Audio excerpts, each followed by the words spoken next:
नमस्कार। दूरदर्शन के इस कार्यक्रम में आप सभी का हार्दिक स्वागत है। 15 अगस्त 1947 में एक नवीन भारत का जन्म हुआ।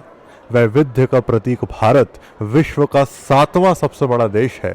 यहाँ पर 1 किलोमीटर की दूरी पर बोली, 2 किलोमीटर की दूरी पर भाषा और 3 किलोमीटर पर सभ्यताएं बदलने लग जाती हैं। विश्व का सबसे बड़ा लोकतंत्र भारत एक ऐसी जगह है जहां पर अलग अलग जाति, धर्म, समुदाय के लोग एक दूसरे के साथ मिलजुल कर रहते हैं, एक दूसरे से सीखने का प्रयत्न करते हैं। आज हम मध्य प्रदेश के लोग, बड़े तालाब का पानी पीने वाले लोग, बांधवगढ़ के जंगलों में सफारी करने वाले लोग अपनी संस्कृति, अपनी सभ्यता को साझा करेंगे अपने मणिपुर के भाइयों के साथ। और इस क्लिष्ट कार्य में मेरी सहायता करेंगे भोपाल शहर के केंद्रीय विद्यालय क्रमांक 3 के बच्चे। जी हाँ, भारत के वर्तमान की कहानी सुनाएगा भारत का भविष्य।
Shibana sama tong buthar kiba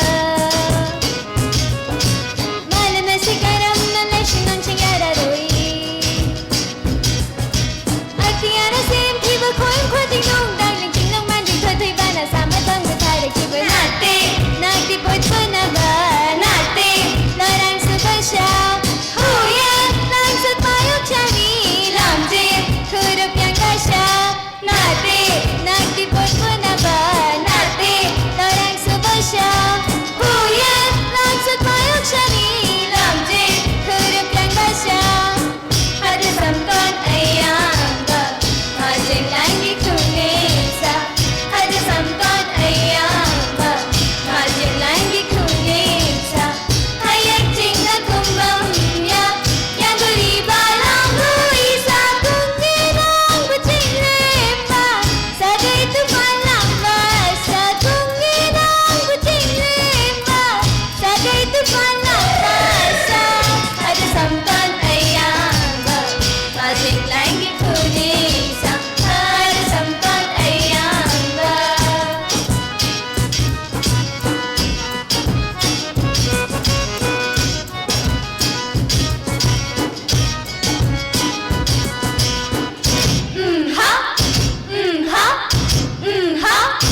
जब सिकंदर की सेनाएं हिंदुस्तान की सरहद पर दस्तक दे रही थीं, तब एक अध्यापक था, एक टीचर था, जो अलग अलग राजाओं के पास गया और उनसे जाकर कहा कि अपने आपस की दुश्मनी को छोड़ दो और एक हो जाओ, वरना बाहरी ताकतें हिंदुस्तान पर कब्जा कर लेंगी।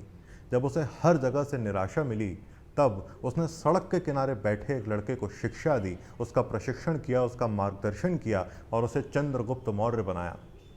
एक गुरु किसी भी समाज का सबसे महत्वपूर्ण अंग होता है। समाज का प्रलय या निर्माण उसकी गोद में पलता है।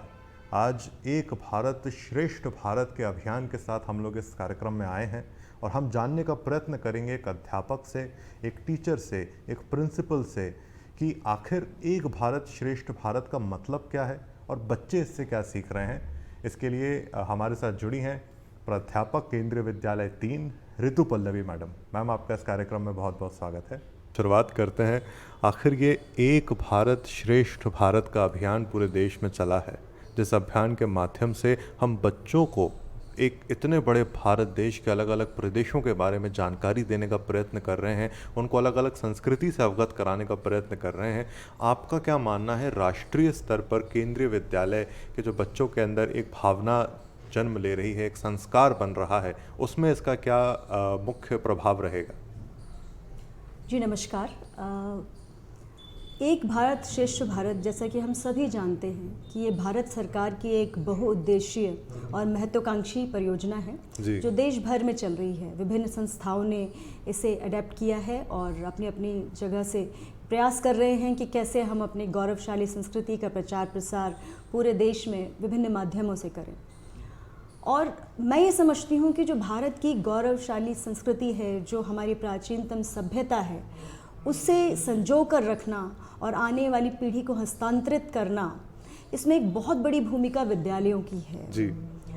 केंद्रीय विद्यालय संगठन, वैसे भी हम जानते हैं कि शिक्षा का अग्रगण्य संस्था है शिक्षा की, और इसमें जो है केंद्रीय विद्यालय जो है वो बहुत महत्वपूर्ण भूमिका निभा रहे हैं। जी। और विशेषकर जब हम देखेंगे कि केंद्रीय विद्यालयों का जो मिशन और विजन है जी, वो कैसे इसके साथ जो है वो बिल्कुल हमें जुड़ा हुआ दिखाई देता है। जी। हमारा मिशन और विजन ये है, जब केंद्रीय विद्यालय प्रारंभ हुए थे, सबसे पहले जब ये बने, तो ये इस उद्देश्य से शुरू किए गए थे कि जो देशव्यापी हमारे केंद्रीय कर्मचारी हैं, जिनका स्थानांतरण होता रहता है, विशेषकर सेना में, डिफेंस में जो लोग हैं, उनके बच्चों को कैसे शिक्षित किया जाए और उस शिक्षा में कोई व्यवधान भी ना हो, क्योंकि इनका तो स्थानांतरण होता रहता है।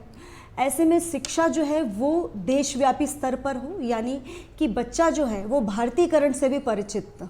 ऐसा ना हो कि जो हमारा नॉर्थ का बच्चा है वो जब साउथ में जाए तो उसे वहाँ की संस्कृति बिल्कुल अटपटी लगे जी। तो इसीलिए एक कॉमन करिकुलम लेकर, है ना, एक जो है एक ऐसा पाठ्यक्रम जो कि हर राज्य के लिए, आजकल हम समावेशी शिक्षण की बात करते हैं, पर मुझे लगता है कि केंद्रीय विद्यालयों में ये इंक्लूसिव एजुकेशन बहुत पहले से आ गया था जी। तो ये जो हमारा उद्देश्य है केंद्रीय विद्यालयों को खोलने का, वही इस मूल विचार के साथ आरंभ होता है कि हमारे देशव्यापी संस्कृति से बच्चे जुड़ें और एक तार में सारे राज्यों को, सारे धर्म, सारी जाति को जोड़ते हुए हम कहते हैं कि यहाँ पर हम एक मिनी भारत को रिप्रेजेंट करते हैं। आप जब इसका प्रवेश प्रक्रिया देखेंगे केंद्रीय विद्यालयों की, तो उसमें भी इन्हीं बच्चों को वरीयता दी जाती है। इनके पेरेंट्स जो है वो स्थानांतरित होते रहते हैं, उन्हीं को वरीयता दी जाती है जी। इसमें हम किसी भी तरह का और कोई जो जिसे कहना चाहिए कि हमने ऐसा कोई स्टैंडर्ड नहीं रखा हुआ कि चूंकि ये एमपी में भोपाल में अगर हम यहाँ पे प्रवेश प्रक्रिया चला रहे हैं तो वो किसी भी तरह साउथ में कन्याकुमारी से अलग होगी, कोई प्रक्रिया में परिवर्तन नहीं होगा। या हम कोई विद्यालय हर जगह सेम है, चाहे वो मध्य प्रदेश में हो, वो चाहे मणिपुर में हो, वो चाहे साउथ में हो, सभी जगह पर केंद्रीय विद्यालय की जो पूरी प्रक्रिया है, जो पढ़ाने का तरीका है, वो बिल्कुल सेम है। बिल्कुल सेम है। और इसमें जो हम इंक्लूसिव एजुकेशन या समावेशी शिक्षण की बात करते हैं, उसमें भी इस बात का ध्यान रखा जाता है कि किसी भी तरह का कोई अवरोध ना हो प्रवेश में। अब ऐसा नहीं है कि आप मध्य प्रदेश में बैठे हैं तो आप यहाँ के राज्य के जो बच्चे हैं उनको हम कोई विशेष वरीयता दें प्रवेश में, ऐसा नहीं है। तो ये एक बहुत बड़ी चीज़ है जो कि भारत की संस्कृति के लिए अनूठी है, क्योंकि यहाँ पर हम धर्म के आधार पर राज्य के आधार पर, जाति के आधार पर कोई भेदभाव नहीं करते। जी। सभी बच्चों को प्रवेश दिया जाता है और उन सब में आपस में एक जो जिसे कहना चाहिए ऐसी संस्कृति, मिली जुली संस्कृति जो है उसका यहाँ पर विकास होता है। जी, एक भारत श्रेष्ठ भारत के अभियान में मध्य प्रदेश को मणिपुर के साथ जोड़ा गया है, तो एक प्रिंसिपल होने के नाते, एक प्राध्यापक होने के नाते आपने और आपके इस स्कूल के टीचर्स ने क्या सीखा है मणिपुर के लोगों से? इसके अंतर्गत मैंने देखा कि जो हमारे बच्चे हैं, अगर मैं बात करूं कि एक ऐसा समय था जब सोशल मीडिया बहुत ज़्यादा जो है वो नहीं था इतना फेमस, और लोग जो है वो एक दूसरे से संपर्क के माध्यम से ही एक दूसरे की संस्कृति जान पाते थे, है ना। तो वो समय भी था। तो यहाँ पर यदि एक बच्चा जो है वो मणिपुर का है और एक बच्चा जो है अगर मान लीजिए उत्तर प्रदेश का है या मध्य प्रदेश का है, तो वो आपस में जब परिचर्चा करते थे तो जान पाते थे एक दूसरे से। लेकिन अब चूँकि हम जानते हैं कि पूरा विश्व जो है वो एक गाँव बन गया है, वैश्वीकरण का युग है, तो ऐसे में हमारा एक राज्य दूसरे राज्य से कैसे जुड़ सके, वो इस माध्यम से बहुत अच्छे से जो है वो चल रहा है। और मैंने देखा है कि हमारे बच्चे पहले जितना जानते थे उससे अधिक, चाहे वो हम देखें जब आप कभी प्रार्थना सभा देखेंगे केंद्रीय विद्यालय की, तो जो हमारा जो राज्य है, पार्टनर राज्य है जैसे मणिपुर, तो हमारे सारे बच्चों को जो है वो सामुदायिक गान आता है मणिपुर का, वो सब गा पाते हैं कम्युनिटी सॉन्ग मणिपुर का। पहले हम इस तरह की कल्पना नहीं कर सकते थे। ठीक है, आपने एक ग्रुप ऑफ स्टूडेंट्स को सिखा दिया, लेकिन सारे बच्चे अगर गा पा रहे हैं तो मुझे लगता है कि ये उपलब्धि है। इसके अलावा हम लोग ये भी कैंपेन चला रहे हैं कि 100 वाक्य बच्चे सीखेंगे मणिपुरी में। तो मैं ये तो नहीं कहूँगी कि 100% बच्चों ने 100 वाक्य सीख लिए हैं, लेकिन फिर भी बच्चों में काफ़ी जो है वो जागरूकता है, बच्चे सीख चुके हैं। आप देखेंगे कन्वर्सेशन करते हैं बच्चे मणिपुरी में और उसको फिर हिंदी में और इंग्लिश में ट्रांसलेट कर पाते हैं। जो हमारे बोर्ड्स होते हैं उसमें वो उसकी सजावट करते हैं, तो उसकी संस्कृति से वहाँ पर भी परिचित होते हैं। और बाकी जैसे आपने बताया कि पैनपॉल की जो संस्कृति चल रही है वो भी एक बहुत अच्छी शुरुआत है उसमें, क्योंकि जो बच्चा मणिपुर का है और वहाँ से, क्योंकि हम लोग अभी वहाँ पर, हालांकि ये हमारी योजना में है कि हम बच्चों को वहाँ ले जाएं और वहाँ भ्रमण कराएं, लेकिन अभी हम ले जा नहीं पाए क्योंकि पिछले दिनों कोरोना और जो विषम परिस्थितियाँ रही हम सब जानते हैं। लेकिन आगे ये हमारी योजना में है कि हम बच्चों को वहाँ ले जाएंगे और वहाँ की संस्कृति से साक्षात जो अनुभव कर पाएंगे हमारे बच्चे। मैडम, क्या आपको किसी भी प्रकार की प्रतिस्पर्धा देखने को मिली बच्चों के अंदर मणिपुर के लोगों के साथ? ये एक साधारण जो है बच्चों में कहना चाहिए कि उनके अंदर एक जिज्ञासा भी होती है और एक प्रतिस्पर्धा की भावना होती है। ये बच्चों का एक बिल्कुल मनोवैज्ञानिक जैसे किस स्तर पर जो है मैं देखती हूँ बच्चों में ये उनकी मूल प्रकृति है ना, तो वो ये महसूस करते हैं। हमारे यहाँ की ऐसा नहीं है कि यहाँ पे मध्य प्रदेश के ही बच्चे पढ़ रहे हैं, हाँ, हालांकि सिविल सेक्टर का स्कूल है, कई बच्चे हैं, लेकिन बाकी राज्यों के भी हैं। पर जब वो मणिपुर की बच्चों के साथ अभी पिछले दिनों हमने जैसा उनको वीडियोस दिखाए, कुछ स्क्रीन्स दिखाए, तो उनको लगता है कि ये बच्चे जब केंद्रीय विद्यालयों के ये बताना चाहते हैं अपने संस्कृति के बारे में, तो हम उससे कुछ बढ़ चढ़ कर बताएं। तो ये प्रतिस्पर्धा भी होती है और मुझे लगता है कि ये बड़ी हेल्दी कंपटीशन है। इससे जो है वो बच्चे, जो हमारा उद्देश्य है कि बच्चों को अपने जड़ से जोड़ें, तो एक सृजनात्मक प्रतिस्पर्धा हमें देखने जी, को जी, इसमें मिल रही है। बिल्कुल। मैडम, जैसे एक सामान्य स्कूल होता है जिसमें एक मोहल्ले के या एक शहर के बच्चे पढ़ाई करते हैं, बनस्पत एक केंद्रीय विद्यालय जहां पर पूरे देश से लोग आते हैं, पढ़ाई करते हैं, अलग अलग प्रदेश के बच्चे होते हैं, तो इन दोनों में फ़र्क क्या होता है और केंद्रीय विद्यालय को इसका क्या बेनिफिट मिलता है? ये प्रश्न जो है ये कई बार पूछा जाता है, क्योंकि हम जब भी किसी विभाग के संपर्क में आते हैं, हमारे यहाँ सेना के लोग भी आते हैं, है ना, और अन्य विभागों से भी, पुलिस डिपार्टमेंट, सब जगह से आते हैं, तो वो कहते हैं कि जब वो एकेडमी में थे तो वहाँ पे सबसे ज़्यादा प्रतिशत केंद्रीय विद्यालयों के बच्चों का था। तो मुझे लगता है कि ये अपने आप में एक मापक है, स्टैंडर्ड है, जो बताता है कि हमारे बच्चे जो हैं वो लाइफ स्किल्स में, जीवन कौशल में कितने सफल हैं, है ना। तो वो ये यहाँ पर सीख पा रहे हैं, है ना। इंक्लूसिव एजुकेशन जितनी अच्छी केंद्रीय विद्यालयों में मिलेगी इतनी कहीं भी नहीं मिलेगी, ठीक है। इसके अलावा आपने कहा कि ये अगर हम बाकी स्कूल से इसको कंपेयर करें तो क्या डिफरेंस पाते हैं, तो मैं क्वालिटी की भी बात करूंगी, गुणवत्ता की बात करूंगी कि शिक्षा की जो गुणवत्ता है, शिक्षण की जो गुणवत्ता है, वो यहाँ पर आपको जितनी अच्छी मिलेगी, मुझे नहीं लगता कि अन्य बहुत अच्छे विद्यालयों में, जो कि नामी विद्यालय हैं, प्रतिष्ठित विद्यालय हैं, उसमें भी मिलेगी। उसका कारण है कि यहाँ पर जो टीचर आते हैं वो भी नेशनल लेवल पर जो है वो एग्ज़ाम क्लियर करके, और एक रिगरस उनकी जो प्रक्रिया है वो भी आसान नहीं है। पहले रिटन एग्ज़ाम, फिर दूसरा रिटन एग्ज़ाम, फिर इंटरव्यू, उसके बाद आते हैं। तो गुणवत्ता गुणवत्ता तो वहाँ पर निश्चित हो जाती है।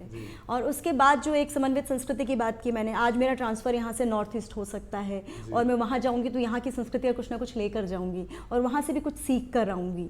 तो ये जो एक भारतीयकरण वाली बात है वो शायद बाकी विद्यालयों में देखने को आपको नहीं मिलेगी। मैडम, अंत में एक भारत श्रेष्ठ भारत के बारे में आप हमारे इस कार्यक्रम के माध्यम से लोगों तक क्या संदेश देना चाहती हैं, कृपया बताएं। जी, मैंने एक कथन पढ़ा था, अमेरिकन राइटर हैं मार्क ट्वेन। उन्होंने कहा था कि India is the cradle of human race. ठीक है, यानी यहाँ पर जो है वो अगर हम मानव जाति की बात करें तो वो सबसे पहले यहाँ उद्भव हुई, उसको यहाँ वॉइस मिली। मतलब वो ये भी कहते हैं आगे कि it is the birth place of human speech. ठीक है, यानी सबसे पहले मुखर भी यहाँ से हुई सभ्यता। और अब हमने देखा पिछले दिनों की जो ASI और IIT खड़गपुर ने रिसर्च की कि ये सभ्यता जो है हमारी, ये 8,500 वर्ष पुरानी है। तो ये जो सभ्यता है जिसके लिए कि अमेरिकन राइटर्स और बाहर के राइटर्स भी ये कह रहे हैं कि this is mother of history, है ना, grand mother of legends and the great grand mother of traditions. तो फिर जो लीजेंड्स मतलब जितने उपाख्यान आपको भारतीय सभ्यता से संबंधित मिलेंगे, चाहे वो उपनिषद हो, पुराण हो, ब्राह्मण हो, है ना, ये सब आपको कहीं और किसी और सभ्यता में नहीं मिलते। इवन ये जो हम देखते हैं इजिप्ट की सभ्यता या मेसोपोटामियन सभ्यता, ये सब भी 5,000 वर्ष के आसपास आई है, बाद में देखने को मिलते हैं इनमें ये सब चिन्ह भी। तो जो ऐसी सभ्यता है जिसकी परंपराओं को विश्व जो है वो प्रतिष्ठा दे रहा है, उसमें हमको पीछे नहीं रहना चाहिए और अपनी गौरवशाली संस्कृति जिस पर कि हम सब गौरव कर सकते हैं, है ना, उसको संजो कर रखें।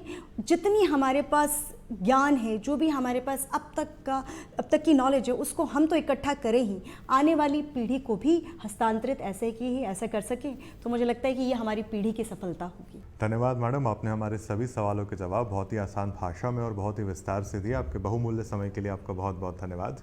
एक भारत श्रेष्ठ भारत अभियान के अंतर्गत हम आपको लेकर आए हैं भोपाल केंद्रीय विद्यालय क्रमांक 3 पर, जहां पर हमारे साथ मौजूद हैं सनु राजप्पन मैडम, जो कि इस पूरे अभियान का निर्देशन कर रही हैं। मैडम, आपका इस कार्यक्रम में बहुत बहुत स्वागत है। मैं आपसे ये जानना चाहता हूं कि एक भारत श्रेष्ठ भारत में मध्य प्रदेश के साथ तो कौन से प्रदेश को जोड़ा गया है? मध्य प्रदेश के साथ मणिपुर को जोड़ा गया है। जी, तो मैडम, मणिपुर की सभ्यता के साथ इस अभियान के अंतर्गत हम उनसे किस तरह जुड़ रहे हैं? हम लोग का यहाँ जो फ्लैगशिप प्रोग्राम चलाया गया है बाय द केंद्रीय विद्यालय संगठन की तरफ से, तो उसमें मध्य प्रदेश को मणिपुर के साथ जोड़ते हुए उनके कल्चर, ट्रेडिशन, उनके लैंग्वेज, उन सब में हमने ज़्यादा एम्फेसाइज कर रहे हैं। जी, इसके लिए हम क्या कर रहे हैं? सर, हमारे पास पूरा कैलेंडर ऑफ एक्टिविटीज़ है जो साल भर चलेगा, और उस कैलेंडर ऑफ एक्टिविटीज़ में हर मंथ कुछ डेजिग्नेटेड एक्टिविटीज़ हैं जो हमें करना है। जी। और जैसे मॉर्निंग असेंबली में हमारे यहाँ बच्चे टॉक्स करते हैं ऑन मणिपुर। उसके बाद फिर बच्चे हमारे यहाँ भाषा संगम है जिसमें मणिपुर लैंग्वेज को हमने एम्फेसाइज किया है। तो जैसे कि आप यहाँ पर एक टीचर भी हैं, तो एक अध्यापक होने के नाते आपको बच्चों को देखकर लग रहा है कि वो मणिपुर की भाषा सीख पा रहे हैं? हाँ, उनको बहुत अच्छी, मतलब दे आर वेरी इंटरेस्टेड, वो बहुत ईगर हैं सीखने के लिए। टाइम लगेगा थोड़ा बहुत, मतलब इन एक्चुअल में आने में, इन फ्लो में आने में टाइम लगेगा, but then they are very interested to learn the language. बहुत उत्साहपूर्वक वो लोग ये लैंग्वेज को सीखने के लिए, एक नया लैंग्वेज है और उसको सीखने के लिए बहुत उत्साहपूर्वक है बच्चों में। They are very interested in this. जैसे आज़ादी के अमृत महोत्सव पर भारत इतना विशाल देश है, जैसे मणिपुर भोपाल शहर से तकरीबन 2,500 किलोमीटर की दूरी पर है। तो वहाँ के खान पान में क्या परिवर्तन होता है? क्या उसको भी यहाँ के बच्चों को सिखाया जा रहा है? हाँ, हम लोग एक्चुअली फ़ोटोज़ के थ्रू बताते हैं या हम लोग टॉक्स के थ्रू बताते हैं कि वहाँ का जो rice is a staple diet वहाँ पे, और ब्लैक राइस वहाँ फेमस है, तो उसके बारे में हम लोग बताते हैं। काफ़ी ज़्यादा उनके कल्चर को, उनके ट्रेडिशन को, उनके डांस को हम लोग प्रमोट करते हैं। तो यहाँ पे जब फोक डांस का मतलब प्रोग्राम होता है, तो we have a competition of the folk dances of Manipur. जी, तो इसमें हम लोग ज़्यादा एम्फेसाइज करते हैं। कल्चरल प्रोग्राम्स काफ़ी हम लोग ऑर्गेनाइज करते हैं, तो हम मणिपुर के बेस में ही करते हैं। संगीत वो भाषा है जो विश्व के हर कोने में बोली जाती है। संगीत वो भाषा है जिसके माध्यम से मनुष्य ईश्वर से बातचीत करता है। यदि हम देखें तो भारतीय संस्कृति में संगीत ही भक्ति है। माँ सरस्वती भी अपने हाथों में वीणा रखती है, भगवान शिव भी अपने हाथों में डमरू रखते हैं, भगवान श्री कृष्ण भी अपने होठों से बांसुरी बजाते हैं। एक भारत श्रेष्ठ भारत अभियान के अंतर्गत हम आए हैं केंद्रीय विद्यालय क्रमांक 3 में। भोपाल शहर के इस केंद्रीय विद्यालय में संगीत के जानकार व्यक्ति, संगीत के अध्यापक से हम बातचीत करने वाले हैं, डॉक्टर प्रबल शुक्ला। सर, आपका इस कार्यक्रम में बहुत बहुत स्वागत है। सर, मैं ये जानना चाहता हूँ सबसे पहले तो कि मणिपुर का जो संगीत है वो मध्य प्रदेश से किस तरह अलग है और उन दोनों में क्या क्या सिमिलैरिटीज़ हैं, एक जैसा कैसे है? देखिए, संगीत कहीं का भी हो, देश काल के अनुसार उसमें परिवर्तन होते हैं। आपने जैसे साम्य की बात की, तो लोक संगीत की अगर हम बात करें तो लोक संगीत बहुत भोला भाला होता है। उसमें उसमें प्रकरण नहीं होते हैं, उसमें छोटे छोटे विषय होते हैं। उसमें गाय होती है, गाय का बछड़ा होता है, हल होता है, खेत होते हैं, ननद होती है, सास होती है, एक नथनी भी होती है, पायल भी होती है। तो ये डिपेंड करता है कि हमारे कल्चर में हमारे ऑर्नामेंट्स कैसे हैं, हमारे यहाँ खेती कैसी होती है। अब आपने जैसे समानता की बात पूछी, तो मणिपुर में ऊँट नहीं होते हैं मणिपुर जी, क्योंकि वो हाई एल्टीट्यूड, तो वहाँ के लोकगीतों में आपको ऊँट देखने को नहीं मिलेगा। लेकिन अगर हम राजस्थान जाएंगे या वेस्टर्न मध्य प्रदेश जाएंगे तो वहाँ के लोकगीतों में आपको ऊँट की विषय में बातचीत होती है। मतलब जो जो चीज़ें हम अपने सामान्य जीवन में देखते हैं उन चीज़ों को लोकगीतों में, इन गानों में मेंशन किया जाता है। मनुष्य के जन्म से ही हर एक विषय के लिए लोकगीत बने हुए हैं। बच्चा पैदा होता है उसके लिए लोकगीत है, बच्चे को कुछ खिलाते हैं उसके लिए लोकगीत है, शादी होती है घरों में, उसमें पूड़ी बेली जाती है उसके लिए गीत है, पूड़ी बेलने के बाद पूड़ी को कढ़ाई में डाल के सेकने का गीत अलग है। तो एक वास्ट स्पेक्ट्रम है और यही चीज़ मणिपुर के लोकगीतों में भी देखने को मिलती है। ये तो समानता की बात होगी। अब हम भिन्नता की अगर बात करें तो भिन्नता भी बहुत सारी हैं। वहाँ पे जो उनके जीवन के विषय अलग होते हैं, हमारे जीवन के विषय अलग हैं।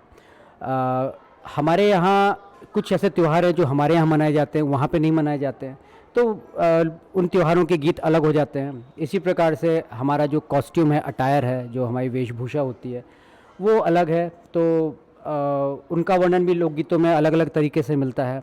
व्यंजन अलग हैं, उनका भी डिस्क्रिप्शन, उनका भी उल्लेख लोकगीतों में मिलता है, वो अलग मिलता है। इसके अलावा एक बहुत बड़ी चीज़ है कि वाद्य यंत्र अलग हैं, दोनों जगहों के वाद्य यंत्र अलग। जैसे अगर हम मध्य प्रदेश की बात करें तो यहाँ पे लोग वीणा बजाते हैं, संतूर का कई लोग वादन करते हैं। तो अगर हम बात करें नॉर्थ ईस्टर्न में जाएं, मणिपुर की बात करें, तो वहाँ पे ऐसे कौन से वाद्य यंत्र हैं जो सामान्यतः देखने को मिलते हैं? देखिए, आपने वीणा की बात की और संतूर की बात की, ये फोक इंस्ट्रूमेंट्स नहीं हैं, ये क्लासिकल इंस्ट्रूमेंट की श्रेणी में आ गए हैं। हालांकि संतूर कश्मीर का पहले फोक इंस्ट्रूमेंट था, लेकिन अब उसको शास्त्रीय संगीत की, शास्त्रीय वाद्य यंत्र की श्रेणी में रखा जाता है। अगर हम मध्य प्रदेश के लोकवाद्यों की बात करें तो लोकवाद्य बहुत सिंपल होते हैं, बहुत साधारण हैं लोकवाद्य, जिनमें बिल्कुल जो बेसिक लेवल का जो लोकवाद्य है उसमें शंख से शुरू होता है। शंख, मंजीरा, बांसुरी, सामने से बजाई जाने वाली बांसुरी होती है, और एक तारा, दो तारा, इसके अलावा श्रृंगी जिसको सींग बोलते हैं, सींग बजाई जाती है, खड़ताल बजाई जाती है, झांझ बजाई जाती हैं, नगाड़े बजाए जाते हैं, ताशे बजाए जाते हैं। यही कुछ साधारण वाद्य यंत्र हैं। इन्हीं का थोड़ा थोड़ा बदला हुआ रूप आपको मणिपुर में दिखाई देगा। वहाँ पे एक ढेका बजता है, हमारे यहाँ ताशे बजते हैं, वहाँ पे ढेका बजता है। हमारे यहाँ ताशे बजते हैं, बनते हैं तो उनमें बकरे की चमड़ी लगती है। वहाँ पे जब ताशे बनते हैं तो उनमें वहाँ पे लोकल जो गाय पाई जाती हैं या याक पाए जाते हैं, उनकी चमड़ी लगती है, तो उसकी ध्वनि में भी कुछ कुछ परिवर्तन हो जाता है। जैसे अगर हम बात करें, हम गुजरात के बारे में जब याद करते हैं तो हमें डांडिया याद आता है, जब हम पंजाब के बारे में सोचते हैं तो हमें भांगड़ा याद आता है।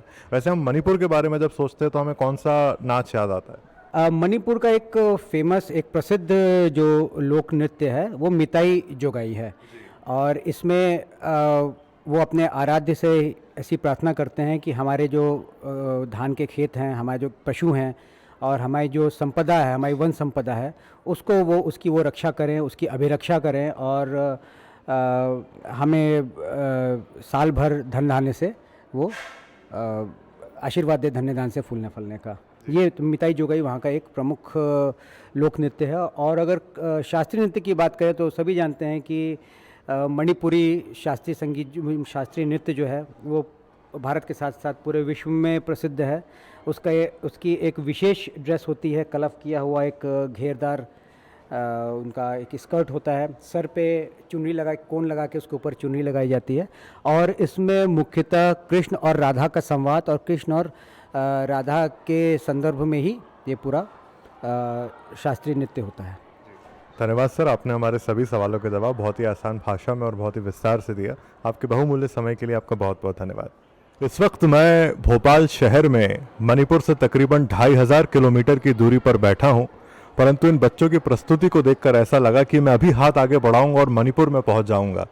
हम लोग सुबह उठकर पोहे जलेबी खाना पसंद करते हैं, मणिपुर में लोग सुबह उठकर चंतंग मंग और ब्रेड की बनी हुई चीज़ें खाना पसंद करते हैं। हम अपने पूर्वजों को याद करने के लिए भीमबेटका पर जाते हैं।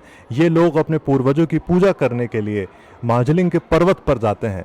हम एक दूसरे से दूर होकर भी कितना करीब हैं, हम एक दूसरे से अलग होकर भी कितना एक जैसे हैं। यही है मेरा एक भारत, यही है मेरा श्रेष्ठ भारत।